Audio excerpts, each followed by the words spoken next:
we've got Councilman Jalen McKee-Rodriguez with us today. Thank you so much. I know you're going through some pain, some physical pain right now, and I appreciate you making time to do this. You. How are you doing, by the way? How are you feeling? I'm doing as well as one can. Thank you.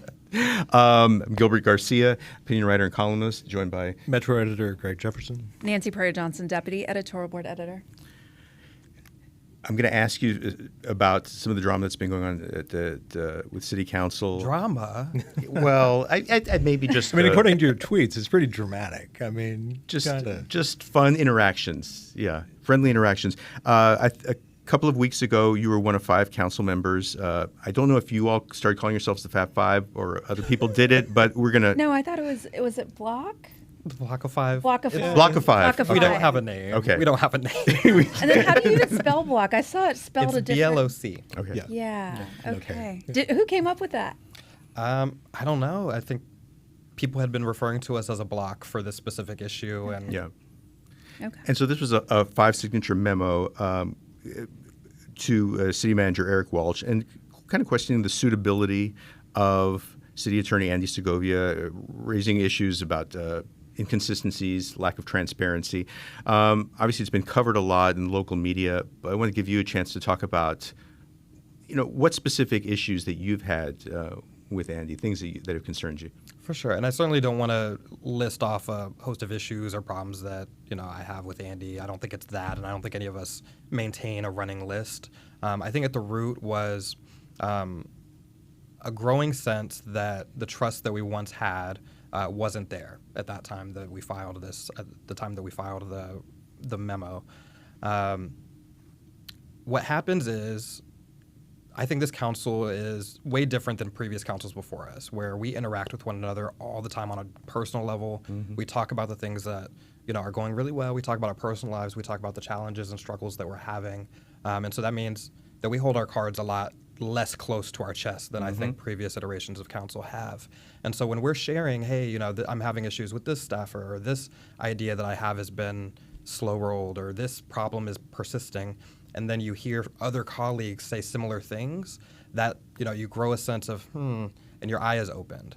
And then I think what happened was you have this really big issue. We're talking about the fire contract negotiations, and being told that you don't express support for the fire union's proposal out in public because that puts us in a bad place. But then we're told that we're not going to be talking about it in private either. That was really conflicting, and it really does prevent us from being able to do our jobs. Mm-hmm. And I think at the root, we rely on the city attorney's office for sound legal opinion and advice, and for it to be whole and true for all of our policy decision making, whether it's infrastructure, whether it's animal control, whether it's fire, police. And so if you don't trust the advice that you're getting from your legal representation, that's a real problem. And so for people who maybe are not that familiar with how this process works, when you all are talking about having executive session, behind closed doors discussions about the firefighter negotiations, you're not necessarily talking about specific dollar figures. Are you talking about just sort of broad strategies that you want to see the city employ in the negotiations, or how specific does the conversation get? So we guide. And this is how it is. This is how it operates for the police contract as well. Is we guide the negotiations. What are the things that really matter to council members? Whether it's base wage pay, it's specific benefits, it's XYZ thing, and we set basically our threshold. These are the things that we're comfortable with. At the negotiating table, they won't first start off at the highest thing that council said, because they know where that cap is. Mm-hmm. And so we're guiding their we're guiding their negotiations. And so that's where we have to give feedback. And if we're not given the opportunity to do that, then it poses a problem. I'm so glad you mentioned the police negotiations, because I feel like that, since that just happened not that long ago, how has this one gone different? I mean, did that one go smoothly as far as talking and the executive sessions and your process, because it didn't reach this level? I'll say I think we've only met to discuss this set of negotiations 3 times since it started, and prior to that with the police contract, it felt like every single week we got an update, and we were giving feedback on strategy, the things that mattered. We were responding to SOPOA's counter proposals and those kinds of things. And so this has felt very different. And I think that also, that's how you get some of the more senior council members involved and frustrated. So not to go into detail, I mean, this happened in executive session. You might not want to talk about specifics from that. But I mean, is this council just kind of giving, or city staff, maybe Eric Walsh, giving council a briefing on here's how things are going in the negotiations? Or are you actually kind of setting parameters? Is that where council steps in and says, okay, this is, you're talking about base pay of this. We find that unsatisfactory. How about this? Is that the kind of discussion you have? Yeah, we get into it. We get into describing the things that matter most to us at the that we want city staff to also handle with care. Right. But I mean, how specific are you? I mean, do you talk dollar amounts? Not usually. Yes, we do. We talk about how much different proposals would cost. We talk about, what I mean, that's what it comes down to is what does each component of the proposal cost, counter proposal, all of those. And then from there, we're able to see what's realistic and what's not. And so you also have to trust the numbers that you have. Yeah. Do you trust the numbers? I feel much and more these confident are right now. Numbers coming from city staff. I feel more confident now, yes. Did you not before? No. Why? And you're talking about like early, maybe the first couple of executive sessions? So even thinking about the meeting that prompted us to want to have a discussion about the fire contract negotiations and to go into exec is because we were asking questions about numbers and we were not being provided the numbers. And so, or the numbers were conflicting with what some of our staff members were getting when they were watching the negotiations take place. Because they'd report back, our staff would report back to us. Right. And so if things don't sound right, or if they're not matching and it's conflicting, again, it's a trust issue. But council members were getting individual meetings, right? I mean, you were getting briefed before as council members. Can you talk about that? Yes, and it was unclear that was the route that was going to be taken, was that in lieu of a group discussion, we were going to be getting one-on-ones. That was unclear. Well, one of the things that we were hearing about the resistance from Andy to continuing with the executive session discussions, and from what we could tell, he had Eric Walsh and Mayor Nirenberg were in agreement with him on this, was that there was concern. It wasn't clear to me whether there was concern that this had already happened or concern that it might happen, that there might be some leaks going from council members to the firefighters union. I mean, what do you make of that? I mean, I think that's unfortunate if that was happening. It doesn't sound like there's it's unfortunate if that was happening. Yes. Ain't nothing that you knew about? No, nothing I knew about.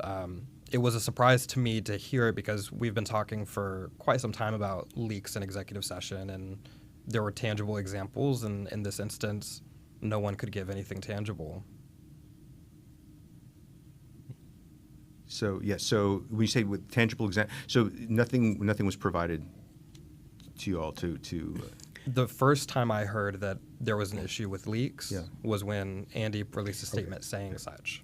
But in the past, before the fire negotiations, there were accusations by Andy about leaks, and other, like let's say with police negotiations and other executive sessions, there were accusations of leaks before then. So before fire. Yeah, and even before us, there's previous council members who have been known to be leaks, and so leaking is a really big issue, and it really does harm the city's position on legal matters. And when we're talking about real estate transactions, when we're talking about personnel matters, when we're talking about negotiations and settlements and all these kinds of things, it really is a harmful thing for the city, and it's something that I know I take very seriously, and I know that many of my colleagues do. I know that some have not exhibited that same thoughtfulness. Is there a problem with trust now on the council, do you think? No, I don't think there's a problem with trust. As much as, okay, so here's the thing. Would you, it's like, it's politics. It's politics. Can you trust everyone in politics to be 100% face value at their word? Probably not. I can imagine there's an underlying reason or motive for anyone to do anything. Mm-hmm. And so inherently I trust that what you're saying to me is in your best interest. I trust that. Well, there you go. And so, but I do think that, and like I said, this council has a really good relationship with, most of us have really good relationships with each other. And it's something I missed my first term. When I was teaching, you're in the trenches. You are commiserating with your colleagues. You're suffering under the same policies. You're struggling. You're trying to prepare the same kids for different things.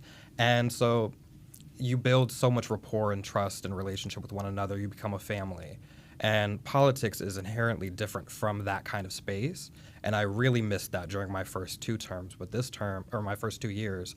But this year has been almost a 180 there, where I really do feel like we have strong relationships that are going to go beyond our terms of service. Do you think it'll go backward because of all of this?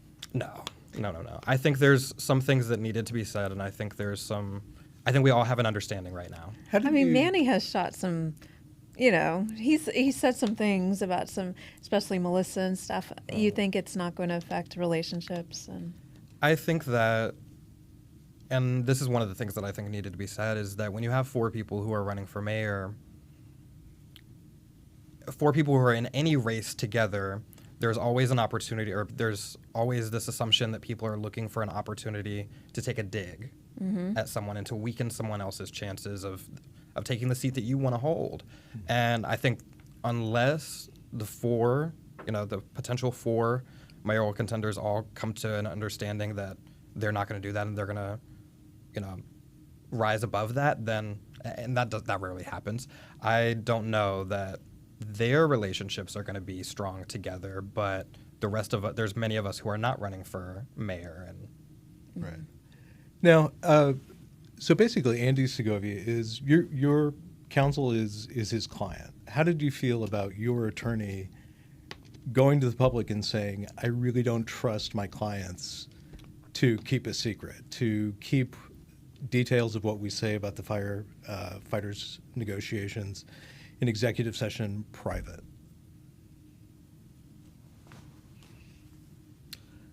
I want to somewhat leave that question alone. I will say that I understand that the first reaction to what feels like a public attack is to defend your reputation and your character and say, I'm acting this way because this is happening. Whether or not that's appropriate is neither here nor there right now, but I understand why he would say something like that. And if it's accurate, then. Right. Can we talk about that public attack? Do you feel like it was attack? And how did it, can you walk us through the decision and how it was done and what your thinking was? Because you all have, you've gotten some criticism for doing that, standing on the steps of City Hall and calling that press conference. Can you talk about what was going on behind the scenes and what the thinking was? Yeah, I'll tell you, I think that, and there's still some work to be done in relation in the personnel end of that, and so I'm wanting to walk a line right now. Sure. But I will say that I understand why it was perceived that way, and I think it's fair to say, should they have done it this way or should they have done it that way? It felt like our last option. We had asked multiple times to do something, and we felt like we identified a problem. This had been something that wasn't just brought up because of the fire contract negotiations. It was something that council members were talking about prior. And so the issue of doing a press conference, I'll hit on that, is we didn't want it didn't mean to become a press conference. The issue is we put out a memo. We were receiving media inquiries. We decided that as the 5, we were going to be unified in our approach and that we weren't going to be separated. We weren't going to allow one person to be singled out for the blame or for any repercussions of this. It was going to be the 5 of us. And so if the media wants to interview or wants to talk to us, we're all going to be at the same place at the same time. Could have chosen a better location, I'm sure, but that was the motive behind it. It wasn't, if we could have handled this secretly, we would have, but it wasn't. It would never. Nothing in City Hall has ever. So you said that this has come up before. We're talking about concerns about Andy Segovia's performance as city attorney. How did it come up? Did anybody among the 5 council members, yourself maybe, approach Eric Walsh and say, "Hey, we really need to have a meeting to talk about Andy's performance"? Did that ever happen? That's what this was. Yeah. Right. That's what. But I mean, the you'd was. mentioned that before that this wasn't, this wasn't a new thing. It's just the approach you took was new, but that the concerns had been there kind of for a while. It sounds like.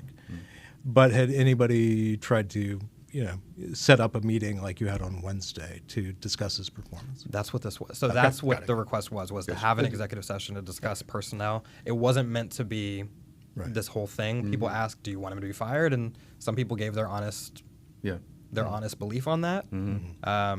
But the intention was always have a meeting with Eric to discuss the problems that we're having together.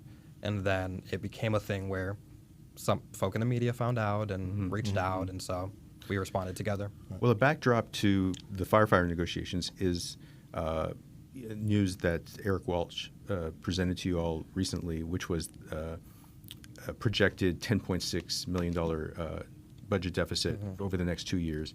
And, we've all seen over the years that we'll have really hot summers in San Antonio. I think I can go out on a limb and predict that's going to happen. And CPS energy revenue often exceeds expectations. So, I mean, with that in mind, I mean, how seriously do you take these projections that we might be looking at a budget shortfall? Yeah, I mean, I think we can usually rely on city staff to be more conservative in their forecasts and their predictions, and that's why we've seen these surpluses. I think it is something to be taken seriously, and because we're constantly talking about fiscal responsibility and doing the most with less and evaluating, what's necessary and what's not. Right. But then we'll say, let's give $1 million to this organization that we just gave $15 million to, and then lobby for another $4 million for them. Everyone's not consistent in there. Right. Yeah. And so I think that we are going to have a talk about increasing revenue some way, somehow. We're going to have a conversation about cutting, and where are we going to slow some of our additions. Well, you suggested some things. I mean, I think one suggestion you made is just to kind of slow the increase of police funding, because we're obviously cities in Texas are really limited now because of state law as far as what they can do with police funding. But I think you've talked about wanting to at least not necessarily make cuts, but maybe slow the kind of growth that we've been seeing. Yeah, I think part of that, I think that's sensitive for a lot of council members because. I mean, I honestly, I don't buy it, right? But that's a sensitive issue, and what I would really love to convey to my colleagues and to constituents and to everyone who says we need more police, we need more. Sure, let's add the more, but the police department grows at the fastest rate, and it takes up the bulk of our budget, and it's the budget that we can't decrease once we've increased it, without decreasing every other service that we provide. And so we should be most cautious and most responsible with the police department's budget. And do we need to add 136 officers in one fiscal year? When we're seeing crime decrease, if the thought is crime is increasing, we add more police. If it's decreasing, what's the solution? Is it double down on the additions? Is that the most fiscally responsible thing to do? I know it's nice to say, oh, we're keeping our streets safe. We added more officers. Yeah. And then what? We had to cut all the social services, the social programs that address the root causes of crime. Yeah. Well, I think it's an interesting point that we really, because of state law now and the penalties involved in cutting, that you really can only kind of go in one direction. Yeah. And so if you're going to go in that direction, which is increasing, I think it would make sense for any city to be pretty careful about it, because you're not going to be able to that car's not going to be able to go in reverse probably after that. Yeah. Wanted to ask you about the Ready to Work program, which I think our listeners will know. This is a 1.8-cent sales tax voters approved in 2020 for workforce development, championed by Mayor Ron Nirenberg. And there's been a lot of discussion about how successful. I would certainly want to get your thoughts on how successful it's been, because it has up to now fallen short of the benchmarks for people in the program and people getting hired. And council members were also asked recently, last week, to approve the budget for the next year, $49.5 million, and it included $6 million to subsidize private employers for training for new hires, and also to kind of retrain some of their existing workers. And I think recently we had a $3 million sort of pilot program to sort of test this out. You raised some concerns about that approach, and if you could talk a little bit about maybe the issues that you have with it. The council did approve it unanimously, but I know you had some issues. For sure. And I think I'll start off with a positive, right? And it's when you can raise someone's household income from $15,000 to $45,000. That's tremendous. That's fantastic, and I'm glad we're doing that for so many people. It really is life-changing in that way. There's a challenge that I don't know that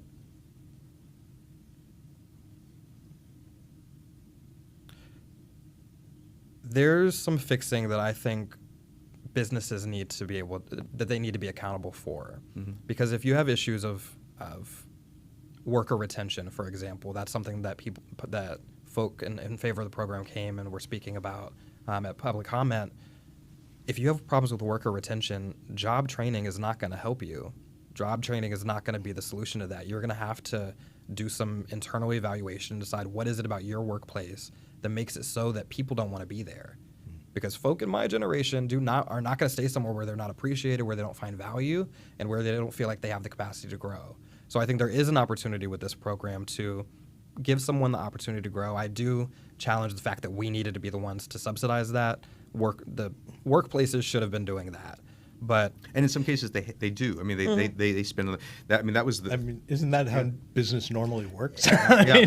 I mean, at what point? Like, when did it become local government's role to provide money to do in-house training for private companies? That's the I'm issue you're really raising, struggling right? with understanding this. Like, when did that become a thing where you can just put your hand out and say, put training money here? And I think that's the problem with.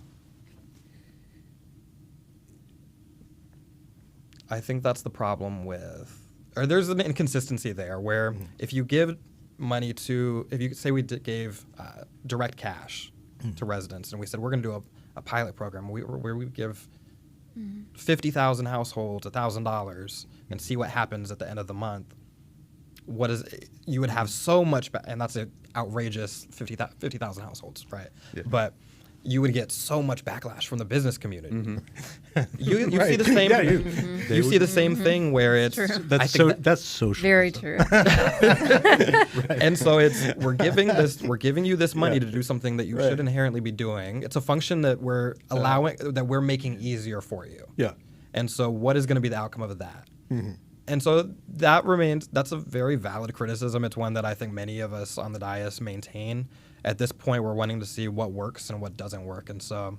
Right. I think city staff, in our reporting, they said, "Oh, I mean, this was part of the plan all along." Was it, as far as you knew? I mean, were you aware that? I'll say at the very. Yeah. So I originally did not vote yes on this program when it came to the ballot, and I think that there's a. So what I wish happened, and I think that we were going there, we could have headed towards, doing something revolutionary with transportation or with housing or with some big issue. I think this was supposed to be, we could have done anything major with that. But because we chose workforce, and because that was the issue at the height of the pandemic, because we chose workforce, now it has to succeed. And so we have to find ways that some people are going to like, some people are going to dislike. We have to try. And I think there's some other methods that we could be using, but I think that a part of it is going to be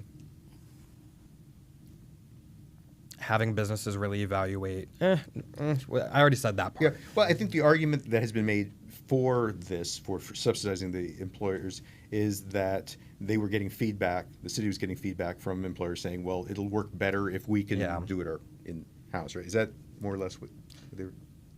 Yeah, I think that's accurate. Yeah.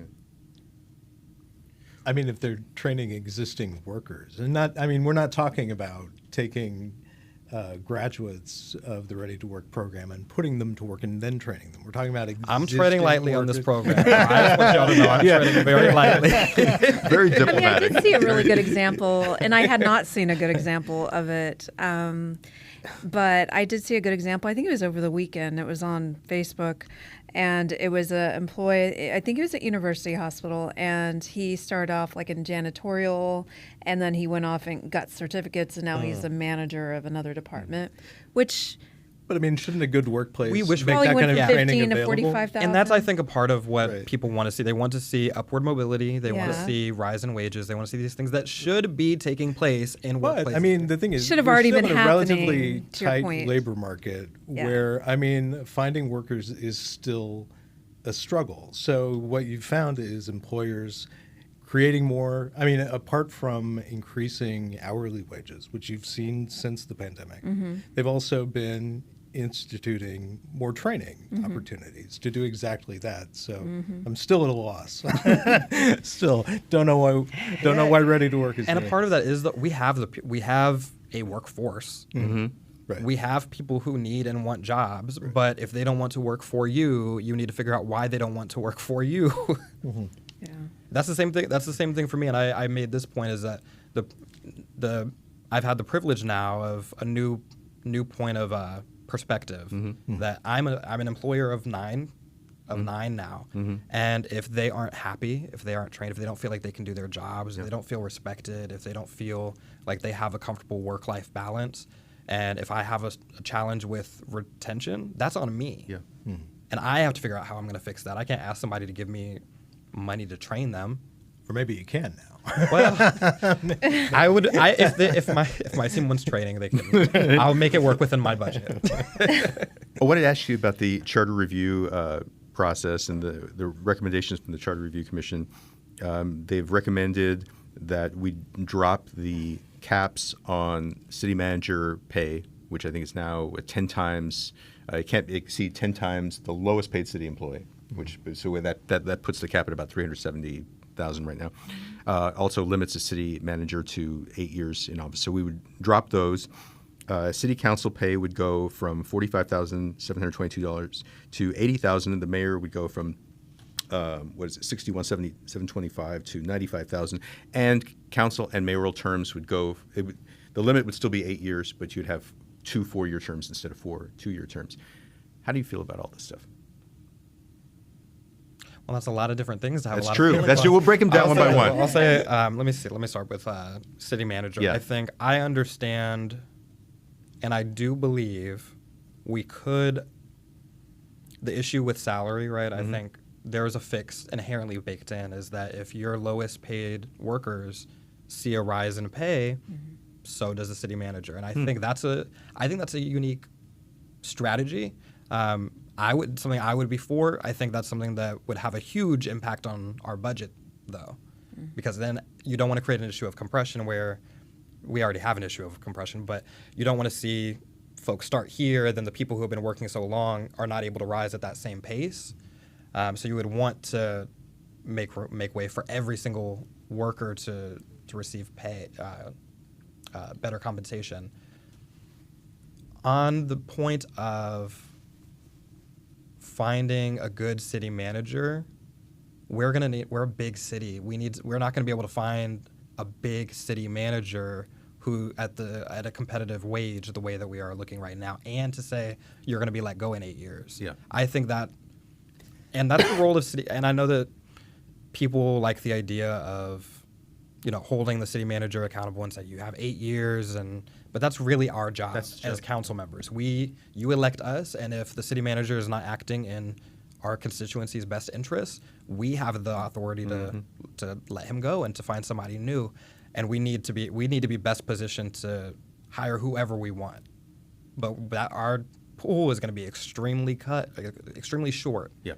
The issue of council term lengths. That's one that comes up at the doors for me every time we knock, and we knock year round, and because people immediately assume like, oh, are you already up for re-election? I'm like, no, we're just letting you know our office is here. They'll say, it does feel like we have an election every few months, and that it leads to voter fatigue. I don't know that necessarily and I know people have talked about, what if we have municipal elections in November? I don't think that's right either. I think you have less elections, you have more people because they won't be as fatigued, but your job also as a candidate, even if you're not in office, is to engage as many voters as possible and to boost turnout. One thing that people I've heard arguments on both sides. I'm curious to get your take because you're actually doing the job. Is like how it would affect you if you're not having to like run constantly.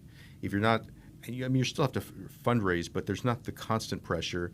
If it's every 4 years versus 2 years, does it change the way you're able to function in your job? If it's just not the constant campaign situation. I think so. I think there is something I love campaigning, and I love the competitive spirit of a campaign, and honestly I love the affirmations that I get at the doors when we're in campaign season. So I don't mind campaigning every 2 years, but a lot of the things that I was fighting for my first term are coming to fruition now. Where I'm getting so many huge infrastructure projects done. We're moving forward on a lot of bond projects where some of the structural changes, the Office of Integrated Community Safety, that's now in place. The insulin cost share program. There's things that in January of 2022 I was waiting for, and I don't get it until May of 2024. You need time to see the full effects of a council term. And so 4 years, I think, reduces the voter fatigue. It makes it so you get comfortable in your role. You can't operate if you're always in a state of anxiety and panic about job insecurity. Could it take away a sense of urgency that you might have? I mean, all of those projects you mentioned, you probably felt under the gun immediately and It's worked possible. quickly on them. And if you have 4 years, it's like, maybe things, you kind of work at a slower pace, maybe. It's possible. I would look at Austin City Council, for example, and I believe they have 4-year terms, and I think they move kind of similarly as we do. They do seem more comfortable, but it feels like they're always doing something, and I think that's what we want. That's what we want to do. And so I don't think going from 2 to 4 years is going to shake the sort of excitement and ambition to accomplish things. I don't think that stops if you move the term limits. On the flip side, though, let's say there's someone that's not doing their job, that's not delivering for constituents, then what does that mean to constituents? I mean, at that point, you have the power to recall, and I think that's that's a method that I say we have the kind of voters in San Antonio that could do something like that if they felt that passionately. You don't see stuff like that happen because we only have 2-year terms. People are like, oh, well, we'll get rid of them in a few months. I also think it means that when you're running for office or when you're going to cast your vote, you should be doing so with as much information as possible and a belief that the candidate you're choosing is the right one. Before we wrap things up, I wanted to get your forecast on the mayoral election. You've mentioned up to 4 council members could run. We've had 2 who have officially announced, John Courage and your best friend Manny Pillai. I misspoke. I meant there's 10 of us who might. Yeah, that's right. That's right. It's the entire council. Are you breaking news today? Man, that would Can you be fun. imagine? That would be. We've never run out of things to write about. But Please do. yeah. So. Based on what there are other people. There are people from outside the council who will probably run. A lot of names floating around, and probably wouldn't make sense to get into all of them. But based on what you know so far, I mean, any thought? We're a year away, but what do you think? Yeah, what I've been thinking of, because I've heard names of folk who aren't necessarily council members or have never held office before, and I think there's this desire in some parts of our city to create the next Phil Hardberger. And you're never going to do that. You're never going to create another Phil Hardberger. He set the game to what it is now. Hiring Cheryl Scully, who laid the foundation of what politics is at City Hall right now. You're not going to have somebody come in and change the way that City Hall operates that substantively, especially not in 2 or 4 years. Yeah.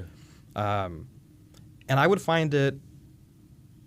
I've had conflicting thoughts because on one end, you know, I'd love to see someone super progressive run for mayor, and I'd love to see a large segment of our population really rally behind this person. And I'm optimistic and hopeful that somebody is going to be that. I would struggle with, say I'm reelected, if I'm a veteran council member, and I will be, it's a little bit of a challenge to work under the leadership of someone who has never represented a constituency, doesn't know what it's like to be at our field offices, doesn't know what it's like to navigate city staff, and being what feels like an unfair committee assignment or removal or having your project slow rolled. If somebody doesn't know how all of that exists or isn't able to acclimate to all of that really quickly, which would be really challenging to do, then it's harder to, I guess, earn respect in that way. So in that sense, I think it makes sense for an existing council member to be the next mayor. But I'm not, I'm optimistic that the person I want to be mayor will announce in the summer. Would that be Melissa Cabello-Haverda? I'm not making it.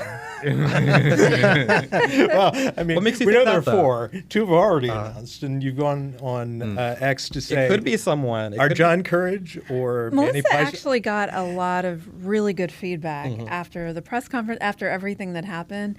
I am seeing a buzz around Melissa. What do you think about that? I'll say this, and without an endorsement, because my candidate could still be waiting to announce. Yeah. I think that, and I'll make a point, and council members, we have an understanding right now, so I'm not going to talk too much mess about anybody, but earlier this year we had an instance where someone had an opportunity to lead, and I think I know where you're going. Yeah. you know where I'm going with it, and they cowered from that. You're talking about Manny And on the ceasefire on the ceasefire resolution. resolution. Yeah. I think that's Yeah. that sounds applicable to me. Okay. And I think that was a demonstration of inadequacy as a leader. Here you have 4 or 5 council members who are all throughout several months of discussion identifying some problems, and you see Melissa convene the 5 of us and say, "Hey, let's do something. Don't know what it is. Let's talk it out." I think that's a demonstration of a leader, someone who can find 5 people. None of us are on the same. We don't all vote together. That's what I wish people took this a little bit more seriously. Is that the 5 of us are not a block of people who always vote together. You and Mark White are going to vote the Yeah, same I way all mean, the time. Yeah. It's really situational. It's about there is something happening. We want to represent our constituencies, and this is a problem. How do we solve it? And to bring 5 people who aren't inherently together all the time to say what is the consensus here? That's something I would look for. Right. Does Councilwoman Haverda have it in her to be the kind of progressive standard bearer you want? I think so. And I think And what does that mean? what I'll say is, and I want to recognize, and I'm going to give her some props because she represents a district that elected Greg Brockhouse. That it's not District 2 and it's not District 5. There's parts of it there's absolutely parts of District 6 that are more like District 2 than not. And there's some parts that are more like District 9. And I think her ability to be outspoken on issues like the Reproductive Justice Fund, or I'll use that one as a primary example just for time. I really respect that. And she's not, I think and I'm trying to answer the question of what does that mean to me? Does a progressive mayor look like? And to me, I think that you have to be at least measured in your approach to balancing the needs of your most vulnerable residents and the needs of the loudest residents. And sometimes that's the people who aren't residents at all. So a lot of members of the business community do not live in San Antonio. And so I think you have to be willing to weigh this group significantly higher than this group. And you have to be willing to explain to this group that the need is not here right now. And I think Melissa can do that. I think she can. Well, on that note, we're going to wrap things up. Jalen McKee-Rodriguez, thank you so much for being on the podcast. Thank you for having me. Thanks to everybody for listening, and we'll be back again soon. Take care.